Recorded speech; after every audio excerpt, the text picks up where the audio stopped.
তুমি আমার জন্য একটা নিও।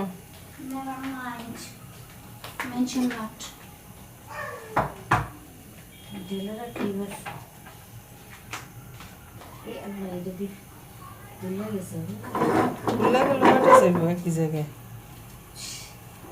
রেডি যাইব মোবাইলে আটা বেশি দিছো নাকি?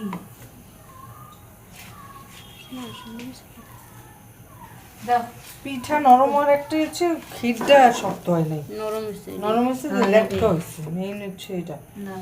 তোমার কেন করবো কোন জায়গায়